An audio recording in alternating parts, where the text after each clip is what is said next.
ఏటా డిఎస్సి నిర్వహిస్తామని లోకేష్ ప్రకటించిన వెంటనే అధికార పార్టీ నేతల్లో చలనం మొదలైంది. ప్రతి ఏటా ఉపాధ్యాయ ఖాళీలను భర్తీ చేస్తామని మంత్రి బొత్స సత్యనారాయణ ప్రకటించారు. ఏపీలో 38,000 ఉపాధ్యాయ పోస్టులు ఖాళీగా ఉన్నాయని కేంద్రం పార్లమెంట్లో ఇచ్చిన సమాధానం సత్యదూరమన్నారు బొత్స.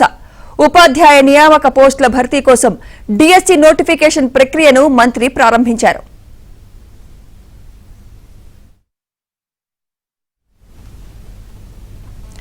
డిఎస్సి ఆన్లైన్ దరఖాస్తుల కోసం వెబ్సైట్ ప్రారంభించారు మంత్రి బొత్స. మొత్తం 6,100 ఉపాధ్యాయ పోస్టుల భర్తీ కోసం నోటిఫికేషన్ జారీ చేశారు.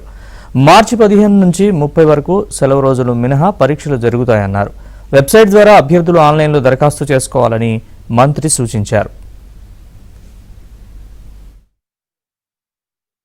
డిఎస్సిని మొత్తం 122 పరీక్షా కేంద్రాలలో నిర్వహిస్తున్నట్లు అధికారులు తెలిపారు.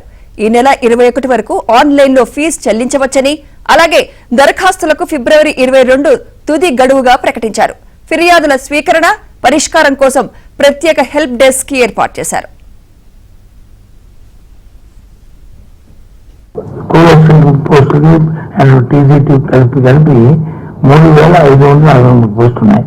ఇవన్నీ కాకుండా పీజీటీలు పోస్ట్ గ్రాడ్యుయేట్ టీచర్స్ వచ్చి 215, ప్రిన్సిపల్స్ వచ్చి 42. మొత్తం కలిస్తే ఇది 2,250 ప్లస్ 3,543, ఆ రెండు కలుపుకుంటే 5,843. వీటితో పాటు పీజీటీలు 215, వాటితో పాటు ప్రిన్సిపల్స్ 42.